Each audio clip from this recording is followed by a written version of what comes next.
Welcome to Girl in the Gov, the podcast, where our goal is to make politics more accessible and less intimidating. The show features an interview with an expert in the political field, walking us through the many cues we have about politics, civics, government, and more. By providing civic education in the places we are, on our phones, and in the language we speak. And yes, we know we say like a lot. It's kind of the point, because politics needed a rebrand. Welcome back to Girl in the Gov, the podcast. I wish everyone was here to see what Samantha popped on the Zoom with. Yeah. I haven't seen a bump it like that since 2010. Yeah, definitely circa 2010, debatably even 2009. I also saw a meme recently of someone, or not, I don't even know if it was a meme. It might have been like a real post of people talking about like bringing, that's what it was called, right? Bumpits. Mm-hmm. You guys were talking about the hairdo, where your like hair literally has a bump at the top. Samantha just like came on the Zoom because she was laying down and made her hair literally look like Snooki. But I got my Jersey roots. Truly, her Jersey was coming through hot and heavy. But no, I swear, I think I literally saw something where someone was talking about like, I think like a trend coming back of a bump it. And I was like, have fun, Lord have everyone, mercy. with that one. It won't be me. It's always interesting how like style wise, no matter what it is, there's like always like niche things that stay, I don't even want to say trendy, but just like stay true to an area, a region, demographic, where like even if it becomes mainstream for a year, a second, whatever it is, like it's something that's just like a mainstay. Timeless. The timeless bump it. No, but seriously, I guarantee you. Jersey, there are some Jerseyans that absolutely think a bump it is timeless. Right. The surprising thing is like Guidos aren't just a Jersey thing. Like literally, like some of the Jersey Shore casts are actually like not even from Jersey. So yeah, I'm just saying. There's Rhode Island. Angelina was from Staten Island. Staten Island is its own. And that's why they entity. all hated her.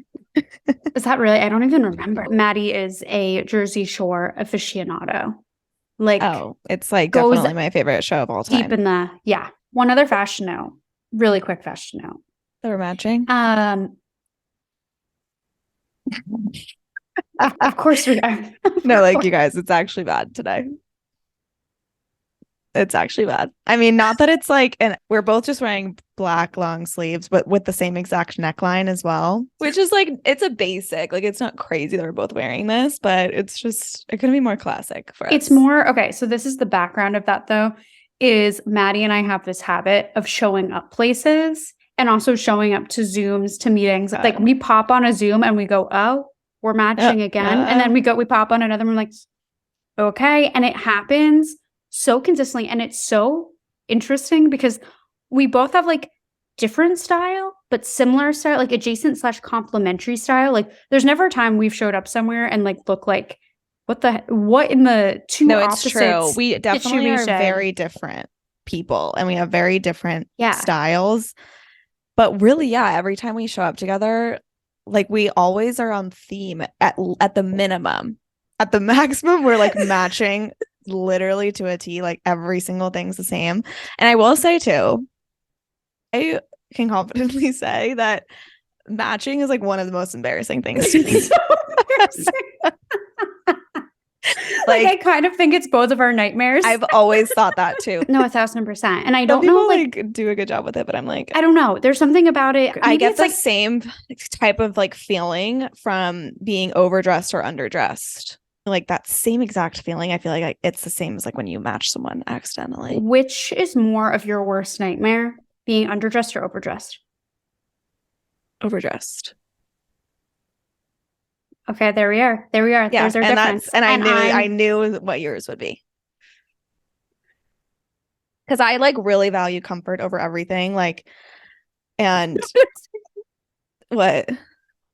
And just Samantha, you just don't, because Samantha, we'll be in New York City doing something that requires us to walk a very long way, and she will wear her highest of heels regardless. And I literally only wear heels like to a club if that ever happens, or like a wedding. And Sam's just like wearing it, walking like 37 blocks across Manhattan. And that's just one example of the vast difference between the two of us in that realm. But again, another example of like, why is it that we still end up matching each other all the time? I don't know. Well, I did want to switch gears to some political stuff. I did want to also, I forgot to tell you this piece of the Next 50 event that I went to last week. So everyone, I went to our friend Zach's event in San Francisco for his org, the Next 50, which is an amazing org that helps elect young candidates into office. And Ben Sheehan, who we've had on the show, was there speaking, and they talked about the state of everything in politics right now. And one of the topics was about like state government and why it's so important to pay attention. And Samantha, you're going to absolutely love this because he made this analogy that was so on point, and one that we, of course, love to see because of, you'll see. Okay. So basically he said that in the wings. The federal government is like the cast of a reality TV show. Like they are the front-facing people, the people that everyone is looking at, watching, and everyone like points their fingers at, like they started the drama, they're the problem, blah, blah, blah. And then the state governments and state legislatures are the producers behind the scenes because they're low-key starting all of the drama. They're like telling her to go talk to her and like him to go sit next to her to like stir up the drama. And ultimately, like, then everyone looks at the federal government and is like, they're the problem. But at the end of the day, behind the scenes, it's all getting churned up in the state government and being a pipeline into the federal government and like what ends up happening on the national scene. And I just found it to be such a great analogy, and one that I think our audience would very much align with, and one that I just wanted to share with the class. Oh, I think that is an excellent show and tell situation and analogy. And I think even to take it a step further is the element in which it's like the producers are making the edits. You know, it's like, what do the people actually end up seeing? How are certain people, issues, and scenarios portrayed? And how are they portrayed at home, right? First, before it even becomes national. So that, wow. So hopefully that made sense for everyone. But he said that, and I like, there was like a large-ish group of people listening. It was like a panel, and Ben was on the panel. And I was like, that's such a good analogy. And like just said it out loud in front of everyone. I was like, oh shit, I think I meant to say that in my own head. One of those like, we will never feel like we're out of a pandemic moments where we like just spent so much isolated time where we like, yeah, like I thought I was on mute. Social cues. Yeah, 1,000%. I thought I was still on mute. But yeah, literally. I just wanted to share that with the class because I thought it was so smart, and Ben Sheehan's so smart, and obviously go listen to our episodes with him. But yeah, and speaking of other political things that we like to talk about, Top Stories dropped yesterday. We did have a little hiatus from Top Stories last week, and we're back, and we went over some very important stories, starting with election updates, which will probably be a running segment in the Top Stories section. Honestly, probably for the next 2 years. No, legit. And if you pop into a Top Stories episode and you're like, wait, I thought so-and-so announced, not really sure, whatever. We do also have a candidate watch section for Democratic candidates in our GovHub newsletter. So you're going to want to subscribe to that. Yeah. girlonlygov.com. It's a little pop-up and you can just plug your email in and you're on the list. Yes. Very important election updates and all of our hot takes on those. We have a lot more hot takes on the SCOTUS student debt relief situation happening this week. There's also a new SCOTUS case around consumer protections, and then Nikki Haley and her campaign promise to do competency tests for older elected officials, and her just coming for older electeds, and all of our hot takes on that too, because we go off. I feel like on almost every one of these stories we go off, and if you haven't listened yet, go listen to the top stories of the week. It's kind of funny. I think people just like get to, tune into our political therapy session. That's pretty much, but actually get informed at the same time. But speaking of the SCOTUS student debt relief thing, there are a few updates just regarding how it's going, because conservative justices holding the Supreme Court's majority seem likely to sink President Joe Biden's plan to wipe away or reduce student loans held by millions of Americans. I don't think we had much hope that this was going to go well in the Supreme Court, but it's not looking good. And in arguments lasting more than 3 hours Tuesday, Chief Justice John Roberts led his conservative colleagues in questioning the administration's authority to broadly cancel federal student loans because of the COVID-19 emergency. The plan has so far been blocked by Republican appointed judges on lower courts. It was not clear that any of the 6 justices appointed by Republican presidents would approve of the debt relief program, although Justices Brett Kavanaugh and Amy Coney Barrett appeared most open to the administration's arguments. Interesting. And Amy Coney Barrett, out of all people, may be the justice to watch, but her vote alone wouldn't be enough to save Biden's program. She just stood out among the conservatives for asking particularly pointed questions of the GOP states about their standing arguments, setting her apart as a potential pickup vote for the court's 3 liberal members. So never what we saw coming for Amy Coney Barrett, just being open-minded, but obviously like keep it up. And then Biden's only hope for being allowed to move forward with his plan appeared to be the slim possibility based on the arguments that the court would find the Republican-led states and individuals challenging the plan lacked the legal right to sue. So that's the update for today. For more background, again, go listen to Top Stories because we go over all of the details and, again, all of our hot takes on the matter. Facts. Also, speaking of another issue, but also an action item, let's talk about methane. Yes, methane. Methane, because methane comes from so many things. One of them being cow's farts. Did you know that? I was waiting. I did. Okay, good. I did. You can tell which one of us can handle fart jokes and which one of us dies internally. Yeah. Methane also comes from oil and gas production, and the Biden administration, the EPA, had unveiled a new rule that just closed in terms of public comment. And this rule would reduce allowable methane emissions related to oil and gas. Now it's sort of that next step phase where it's like, okay, you need to actually get that rule in place and get it moving and grooving, for lack of a better term. We are working with Moms Clean Air Force to make this actually happen by sending the Biden administration / the EPA a little pre-written letter that they have been so kind to put together. We will be having that linked in the description of this episode. You're going to just pop that link open. You're going to literally do the 1, 2, 3s of name, email, phone number, whatever else to ask for. It's going to autofill and send that note right on its way.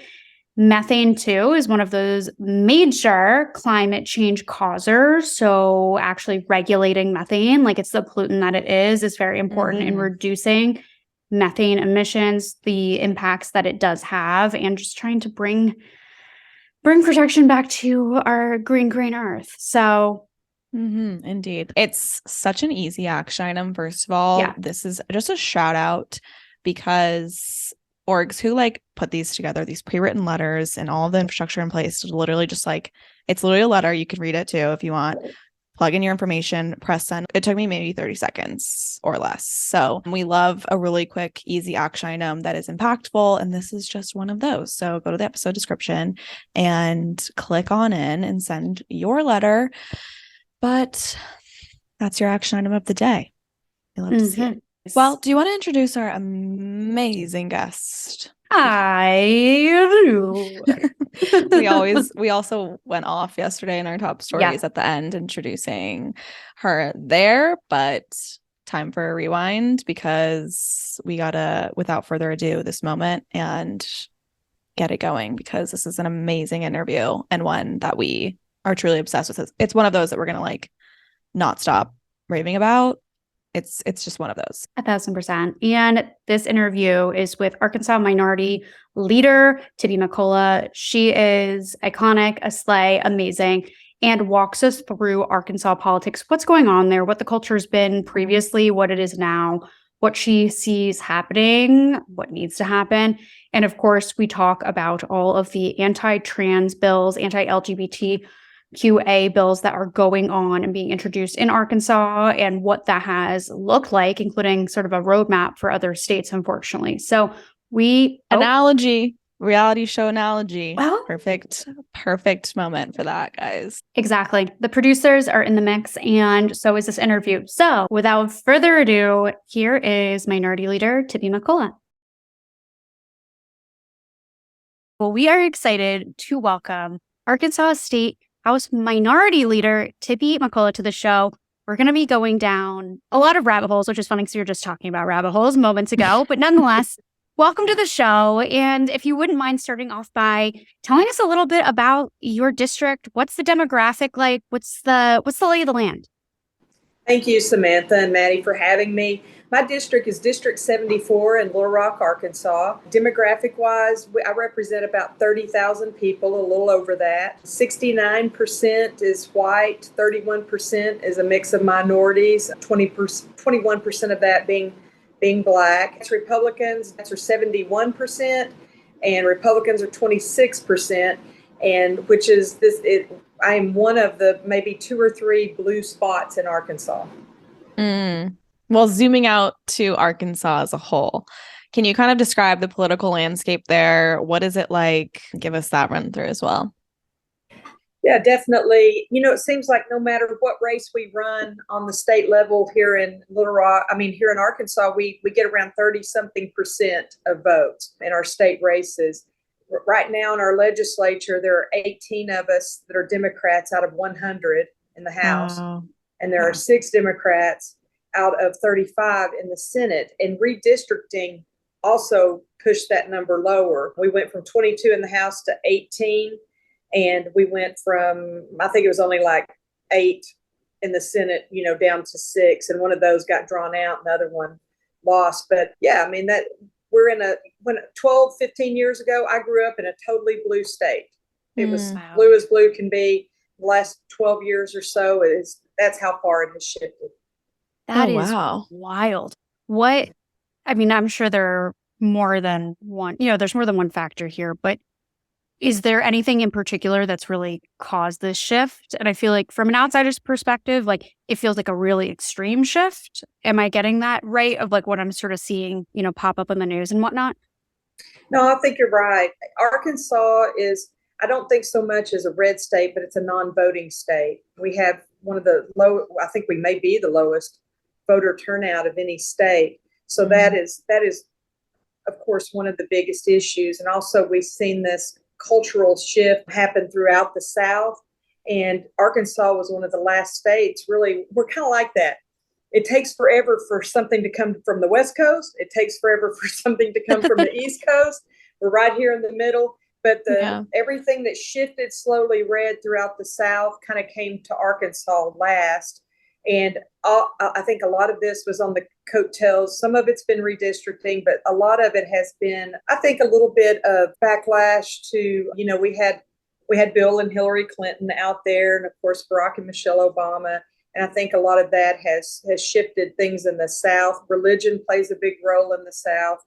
And that I think the Republicans have used a lot of the culture wars. They've used a lot of religion, fear mongering, to kind of push us into more of a red state. Arkansas was always kind of independent, and I always thought we kind of thought for ourselves, and now we've just become one of those copycat states that takes a bill from another southern state, and we run it through here also. So it's been a huge shift. Wow. Yeah. Wow. I didn't know that kind of history behind the power shift in Arkansas, but that's really interesting to think about. But we also are curious too what it's like being in the state legislature with, such a minority. How do you even go about introducing Democratic bills in such a heavily red legislature? Yeah, I think most of us agree on 80-90% of issues. We all vote a lot of bills through just the same and agree on a lot of things. But we have certain issues here in Arkansas that we really don't agree on. And so those make it a little tougher. I think as Arkansas has turned red, we've always, as Democrats, believed we just have to build relationships and we just have to talk to each other. Because honestly, we all have a lot more in common than we do that's different when we start talking. Arkansas is like a lot of small states. I start talking to somebody, they know somebody that I know, they went to school with them. I mean, there's just no degrees of separation almost. But, when I started out, I'm going into my third term. And when I started out, I was just like, I just need to build relationships. I need to let people get to know me and, all of that. And part of that is true. Republicans do support some of our bills. But when we get into these things where Democrats could get credit for something maybe that's a little bit bigger, I mean, that's just not going to happen here. If they can help it most of the time, they might work with us. They might run the bill and let us co-sponsor or support. But, often if we can get something good done and a Republican wants to run it, we would do that. But we're in kind of a particular spot right now here in Arkansas. We have a new governor, I'm sure, as you guys well know, and a new administration. And I think we're starting to see, especially with some of the Supreme Court changes and stuff with Roe v. Wade, we're hearing from lots of women when we knock on doors that aren't happy about that, whether they're Republican or Democrat. So I think this time we're trying to push back a little bit more than we have. We haven't been the minority that long. So we've been trying to find our feet. How do we operate as the minority, along with how do we get back in the majority? There's a super majority here. So that's another thing. We can't stop anything. If we could get up to 26 in the House out of 100, then we could at least hold budgets, and we could, when there were big votes that needed a certain percentage, we could do something. But that's kind of where we are right now. Wow. So it's literally the strategy that I feel like most of us use with men, which is convincing them that something was their idea and then having them run for it and take the credit and being like, great, well, it got done. So a little bit of reverse psychology, maybe. That's the best explanation I've heard, I think, so far. That's great. I love it. It's just sometimes it's those analogies that just like pop up, and that's immediately what I was thinking of. But it also got me thinking in terms of what you were saying about like the future here and organizing and what can be done, especially with young people. We have a bunch of young Arkansas listeners, and I know they really want to get more involved and figure out how they can create change. And I'm curious what your thoughts are on that and what infrastructure needs to be built out in Arkansas to make that happen and bring it back to blue. Yeah. I mean, here, I taught English for 33 years in high school and coached basketball. And I believe that is the answer to Arkansas, and the future in Arkansas are the young people. One of the things that worries me, though, is that I see some of our young people leaving the state and maybe not coming back, or we're seeing a little bit of a brain drain in some ways. And, you want to have a state that's progressive enough that young families want to come in and they want their kids to go to our, good schools here, and they want to put down roots, and people go off, get their education, but you want them to come back, to make our state better. So we are seeing a lot of that. One of the efforts that the Democratic Party here is undertaking is to find ways to get young people more involved, to get them on every level. We've got the youngest mayor in the United States in Arkansas right now. He's a young Black man. And so we're really excited about that. So we're doing things like that. Also, former Senator Joyce Elliott, if you guys don't know about her, she is an icon here in Arkansas. She's a Black woman. She was a rep for a long time, and she was a teacher first, and she was a rep, and she just turned out as senator, and she is amazing and eloquent and smart. She's got a new organization called Get Loud Arkansas, and it is a voter turnout and a voter registration group that she's running now since she turned out. And so we're super excited about that. If anybody can get young people involved and motivated and out voting and out running for office, I believe it's Senator Joyce Elliott. Mm-hmm. We will definitely be sending people her way. Oh my God. Yeah. I love that. Yes. Love. I also had a question too, just about turnout. You mentioned that it's just not a big voting state. Can you kind of explain a little more about that and, why that's the case? I wish I had the complete answer to that. I think a lot of it is just, we're a very rural state. We have just a few urban areas, and that's also one of the reasons I think I didn't add that in. I don't think with how we turned red that, it's kind of an urban rural kind of argument. Our urban areas being more blue and our rural areas being more red. And so I think that that's got a lot to do with it, is just not being engaged, being frustrated with politics. Once again, I always thought national politics didn't enter into things too much here in Arkansas, but now that's all my Republican counterparts seem to talk about, is the federal government, how bad it is, and Joe Biden, and that we need to be doing our own pushing back against federal laws and all that kind of thing. But I don't know. Sometimes I think we also don't. Well, I'm not even going to go. I was going to go into college degrees, but I'm not sure that that's even why. It's just a lack of interest in it, and maybe distrust that stems from some of the stuff that started nationally, the big divide, and then some of that, rolling into here. Because in some districts here in Arkansas, all of our districts have the same amount of people in them, but you may have, in my district with 30,000 people, 16,000 might turn out to vote. But in a small rural district, you might have 1,000 and something show up out of those 30,000. Wow. And so it's a really small amount of people electing, people to serve those 30,000. If all those 30,000 aren't having their voice heard, who knows? Yeah, that's so interesting. And we just had another conversation today just about Texas too, and how there's such a lack of investment of, democratic infrastructure in some of these red states who are just presumed red. It's like, okay, we're not going to go there, we're not going to touch it. But I think there's so much work to be laid down in some of these red states, especially if there's low voter turnout and voter suppression happening. Like, there is a lot of change that can be made. And I think just because, states are seemingly so red that nobody wants to go there or spend resources there. But I just think it'd be so interesting to see, what could happen if there is investment in some of these states and getting people, educated and turned out to vote. Like, what could happen? No, I agree. When we've all watched the Georgia model with Stacey Abrams. Yeah, exactly. Yeah, we've all watched that. Arkansas, I think there are lessons to be learned from that. We just don't have an Atlanta. Little Rock's not big enough to be like Atlanta. And so I think we can certainly learn some lessons from their playbook. But we've got to also find our own way, because we just don't compare, numbers wise that way. Yeah. And demographically, we don't compare. Yeah. Right.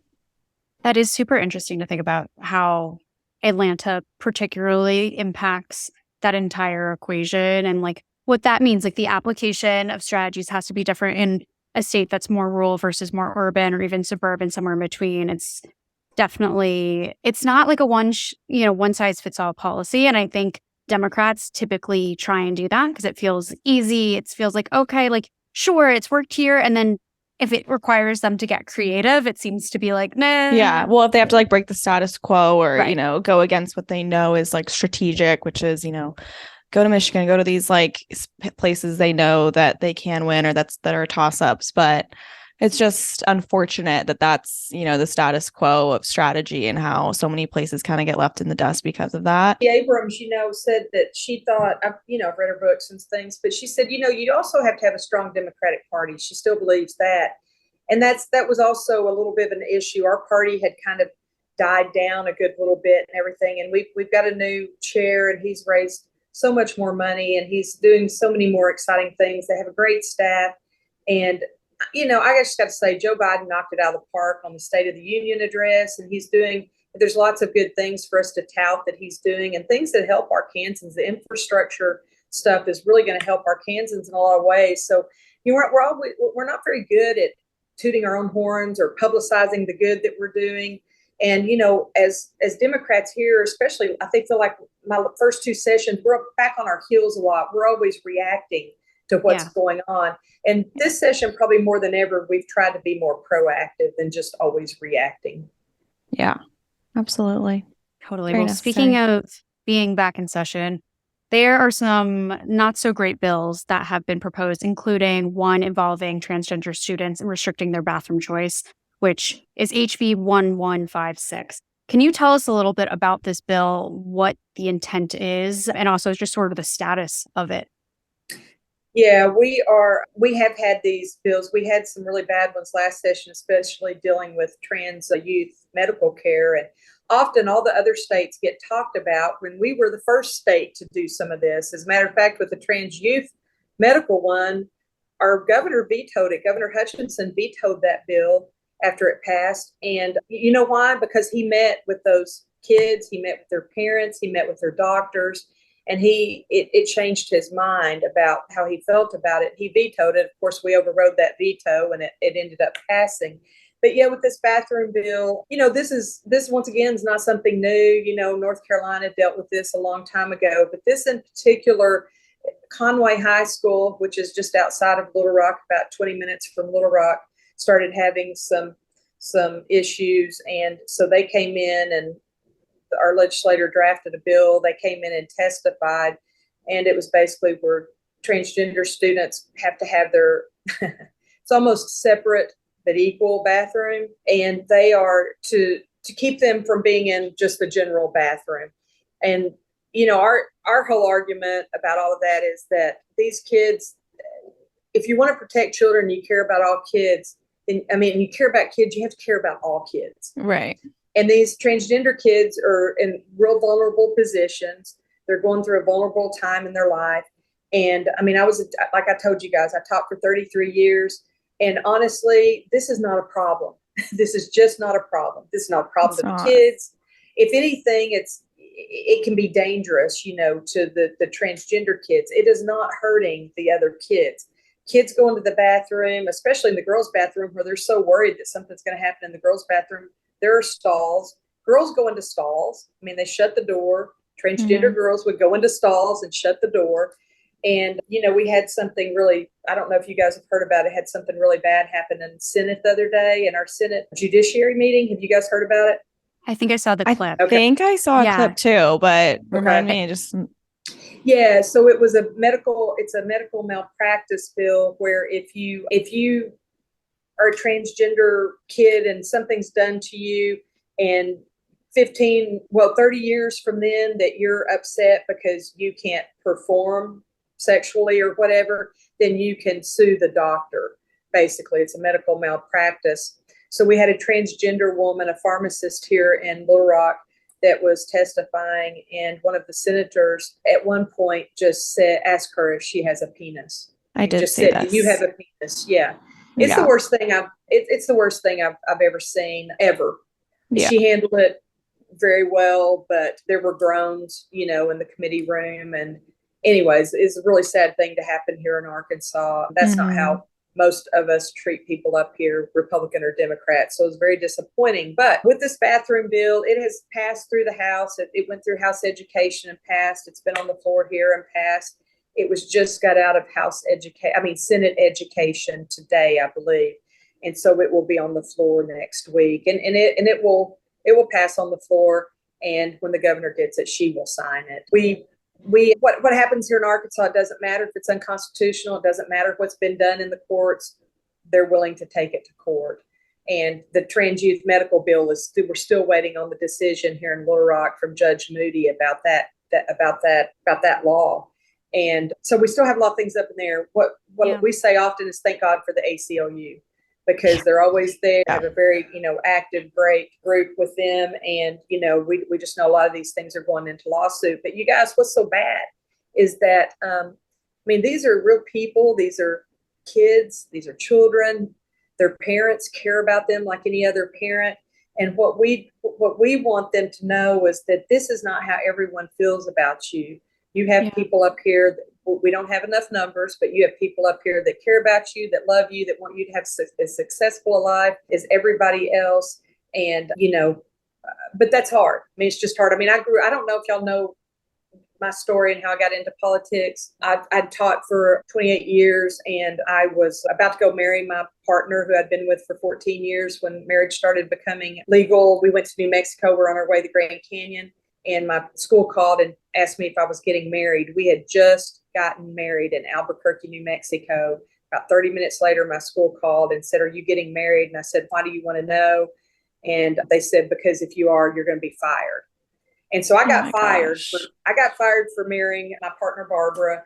And we came back. Human Rights Campaign had a big press conference for us here. Chad Griffin, who was the head of the Human Rights Campaign at the time, from Arkansas, from Hope, Arkansas. And so I know him, and he came and we did all of that. We traveled all over the South. Barbara and I did, talking about what happened to us at the Human Rights Campaign galas.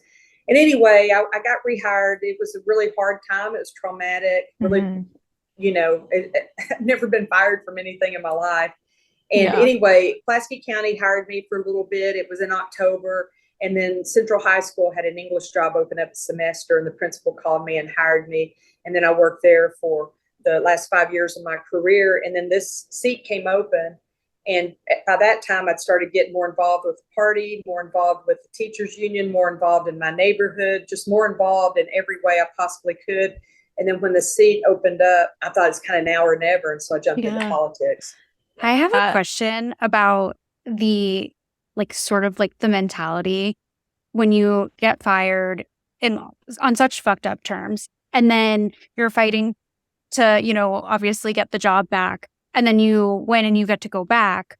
How does that feel like walking down the halls, actually operating? Because I think there's obviously the fighting back in the lawsuit and being yeah, this is what's right. Thank you. Bye. But then actually being back in the space with these people that are kind of, in my eyes, toxic based on their behavior of what they did in the first place. What is that like? I was telling somebody today, it can make you feel very compartmentalized in a lot of ways. I consider, last term when a lot of these bills were going through, the trans medical and the transports and all those kinds of things, I had no less than 10 people come up to me after every one of those bills passed, and they would say, we love you, Tippi, but, and I would say to them, I think you feel something about me. I don't think it's love, but I said, let's get together when this is over. Let's get together and talk. And some of them have taken me up on that. And I still feel like here in Arkansas and anywhere, it's about people getting to know you and building relationships. But you guys, this is to me, it's politics. I don't believe everybody that votes for these things. I don't believe that's how they feel. I really don't. There are some people that maybe have never been exposed to an LGBTQ person. I don't know, possibly. I don't know how in this day and time, even in your own family. But I don't think everybody feels like that. It's a political thing here. There's a group called Conduit for Action. And people that voted the right way, Republicans that voted the right way on those bills, they primaried them and they beat them. We had 2 or 3 Republicans that voted the right way on a couple of those bills, and they're not here anymore. Wow. And that's a lot of Republicans are afraid, in their own words, to not be able to come back and do the good they do if they take those votes and don't come back here. But honestly, that goes back to the question you just asked me. I've told a couple of them, I say, I really like y'all, but I'd almost rather have somebody in that seat that I can't stand making that bad vote than somebody that I like and not being able to understand how you could take that vote. Yeah. So right now it's politics and it's about getting reelected. And that's a really sad. I'm not saying there aren't some folks that really believe that what they're doing, but I don't think it's the majority at all. Yeah.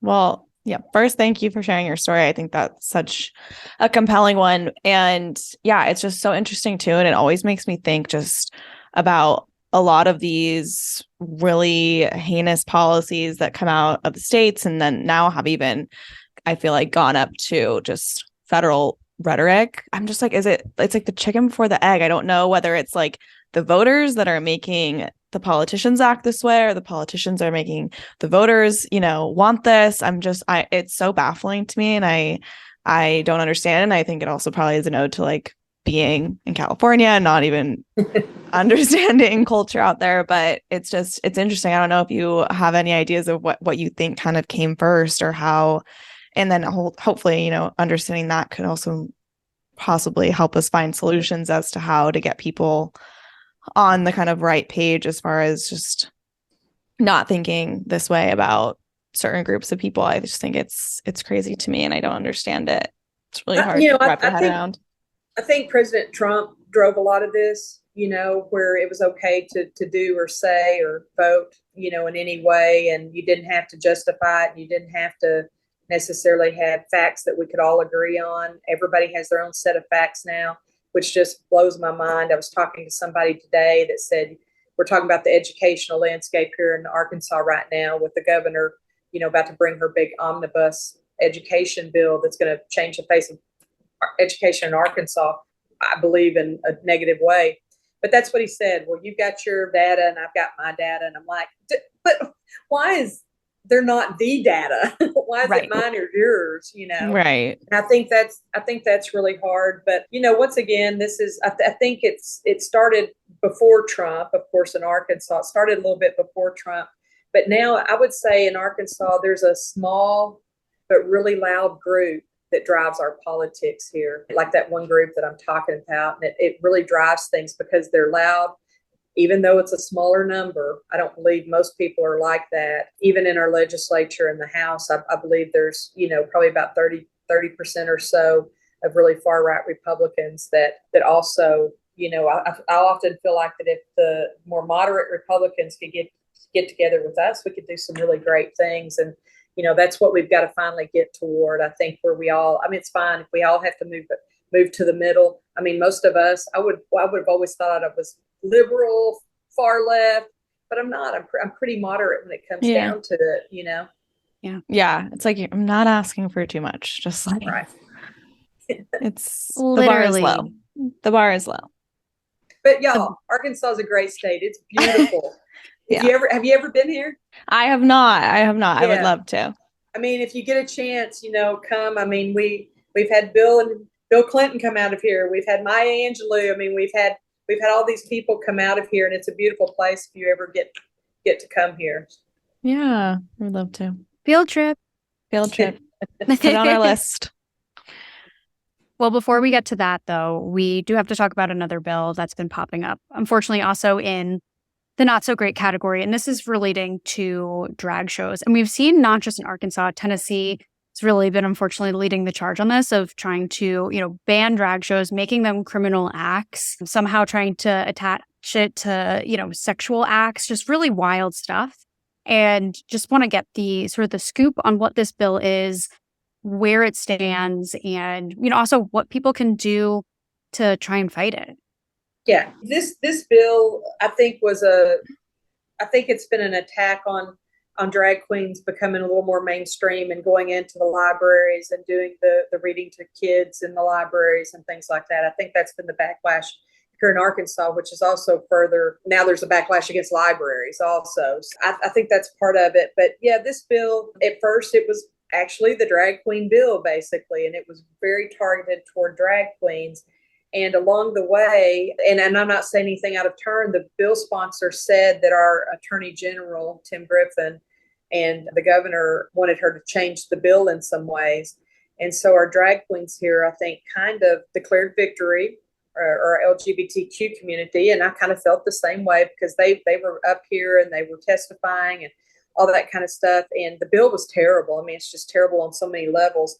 And so it kind of felt like a victory until the sponsor, Republican Mary Bentley, presented it on the House floor. And even though it said nothing about drag queens anymore, that's all she talked about were drag queens. So it was almost like you can take the drag queens out of the bill, but you can't take them out of Representative Mary Bentley's mouth. So with this new bill, it's very vague. It's very, I mean, we've asked questions over and over, can Chicago come, can the, musical Chicago come and perform in Arkansas? We've asked about Tootsie. We've asked about, everything you can think. Can Shakespeare plays be performed? Yeah. And, a lot of the language, I've never heard so much talk about obscenity here in Arkansas. And also Representative Bentley in her testimony on the House floor or in her speech to pass the bill, she said that in Batesville, Arkansas, which is a smaller town up in north of Little Rock, at their Pride Parade, she said that her constituents told her, somebody had moved from somewhere else to Arkansas, and they just wanted to live this great quiet life in Batesville. It's a beautiful little town, and said they took their kids there and that the drag queens were exposing their genitals. Well, I was there. I was at that Pride event. There were police there. It's not like it was just, some isolated event. It was there in the town. And I was there and that did not happen. It just did not. And so right now I don't know if they don't want their kids exposed to a broader way of thinking or living or different ideas. I don't know if that's just what it is or not, but anyway, yeah, the drag queen bill is, in a lot of ways, we've looked at it. We're not even sure it does that much, because you really have to pretty much expose genitals. It does say semi-nude, which that could be wearing a bikini. Is considered that. Yeah, like where do you draw the line? Yeah, we've looked at all these terms and everything, and I don't know. Part of me is, I don't think it's going to affect life too much here. But the other part of me is, it affects how people feel. It affects the attacks that's being put upon them. And it other people watch our state, people that might think about moving here might not, because they think, that this is not the kind of, we've got hungry kids here in Arkansas. We've got all kinds of things going on. And this is what we're spending all of our time on. And also, I mean, I've said it over and over and over. If you take all the trans people in Arkansas, it's a small number. And then you take all the trans kids in Arkansas, that's a smaller number. And then you take all the trans female kids, when we were talking about trans female in sports, that's even a smaller number. And there has been nobody there's been no instance of this. And most of this stuff that's happening, we ask over and over, can you tell me why? Has this happened in Arkansas? No, but it happened in Texas. And I told one of the sponsors the other day, I said, I don't give a crap what happens in Texas. I care about what happens here, and this is not happening here. Yeah, well, we got to protect the children. We got to stay ahead of it. It's crazy that there's some isolated event that isn't even I wouldn't deem a real danger yet. We have mass shootings happening all the time and children dying from that, yet there's no movement. There's no like, oh, well, that happened over there, so we should really, take measures here to prevent it. It's like, where is that energy for all these other issues, and it's just so frustrating. And, I'm also curious too, if, with this bill, say with the Protect the Children Act, is there like much religious motive there? Can you kind of explain, is that part of kind of the argument for them making their case on some of these bills? Is a religion a big driver? It is. And we've heard Bible verses. One of my goals was, when every session, someone gets up and says 10 Bible verses, and I've stood up and objected to it. But, my plan this time is I'm just going to get 10 Shakespeare quotes or something. And I'm just, okay, all right, if we're going to quote, let's just, let's spread this quoting out.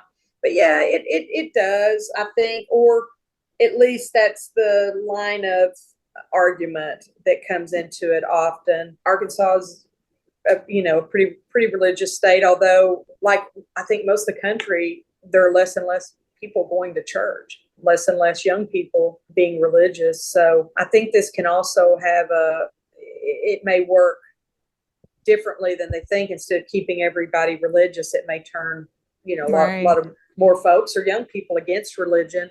So it could also backfire on them also. And I still think, with all this power, with absolute power, absolute power corrupts absolutely. And I do think that when sometimes it's not good to be able to do anything you want, because you just don't have enough pushback. You don't have enough to temper. You don't have enough to defeat some maybe bad ideas, enough votes in our legislature. And I think at some point you start making too many mistakes, because if you're not careful, you can get power drunk and you can let things get out of control. And, I think that's a possibility of happening here. And maybe we have to go so far and things, and I don't want this to happen, but things have to get so bad that at some point it turns back. It comes back at least toward the middle, and we start to balance things out a little bit, because you can't sustain that kind of, thinking. Yeah, there's like no checks and balances situation. It's just a free for all. I think it also reminds me of like what you're saying, because apparently I'm on an analogy roll today.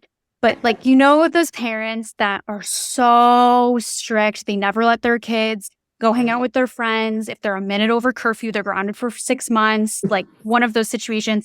And then those kids are always the most rebellious. They are absolutely the ones, like you've seen them freshman year, they're absolutely the most wild, unhinged people, sometimes in a great way though, but like out of their minds.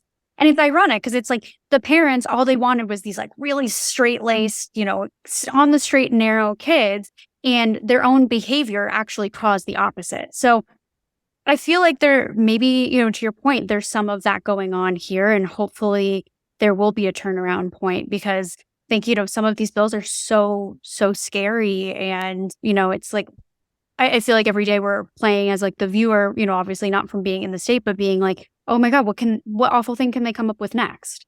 Yeah, and we've got another bathroom bill that's been filed. It's bathrooms in general, not just in schools. Yeah, they continue to keep coming. And religion played a part in my firing. It was an all-girls Catholic school that I got fired from. So I didn't, there was nothing there was no way to do a lawsuit or anything. So yeah, I think a lot of it's, and I went to a Baptist university, Ouachita Baptist University here in Arkansas. And, the preachers' kids were the wildest ones that were there, So I agree with you. Yeah. Well, with all of this said, what are some things people can do, I guess, to help you in your work combating some of this stuff, or just any solutions that you see and hope for that, maybe people can also help get behind? Yeah, I was in Hot Springs, Arkansas last night talking to a group of Democrats, and they're asking the same types of questions. What can we do? And it's still very important here, as far as Arkansans have to keep writing and emailing and showing up at the Capitol to testify, and so all those things are always going to be important. And we've got to get out and vote. We've got to get good candidates, and we've got to get out and vote. But also shows like yours, I think media exposure does help. And that's why I get so frustrated sometimes, but because I feel like Arkansas can do the same thing as Texas and Georgia and Alabama and Florida. And we don't get mentioned in the conversation in the newspaper, on the media, or anything. And that gets a little bit frustrating because I'm like, we were the first ones to do this, and they didn't even mention us. No, that's so true. It's always Texas and Florida. I feel like it is. And that's frustrating. And of course, we have Florida's education guy, Sanders, hired him from them. We have somebody from Arizona here doing corrections. And so, we've got people coming in from other states. So we kind of have a preview of what could happen in Arkansas because of what's happened in these other states. But sometimes, things happen that we have taken from other states. Somebody has taken from other states, but we've been the first on some of these. And so it's frustrating. So I appreciate you guys and others. I know y'all can't vote in Arkansas, but I think shows like yours make a difference. And I think especially for young people in Arkansas listening to this, that hopefully it can motivate them, and that they know that there are so many things they can do. And we've got a plan. I mean, the plan is to take the Republicans' playbook to a certain extent for how they took over. And what they did, they started with school board, justice of the peace, quorum court, city directors and mayors. They started building that bench and just electing, people. And then you had that bench of people that had a title, and they also had a political experience and had a certain amount of following. And then you just keep working until you can do that. And then I think we're also doing a better job of the issues and the votes. I think we're doing a better job of figuring out how to message that. The party here in Arkansas is doing a great job of helping us message and get media attention and talk to, whether it's print or television or whatever it is, or podcast or whatever. I'm so grateful for you guys for finding me and talking to me today. Of course. Super happy to have you on. And this has been a great conversation and such an important one, and definitely something we love to highlight. Like the other week, did we talk about an Arkansas bill in our little solo episode? We might have.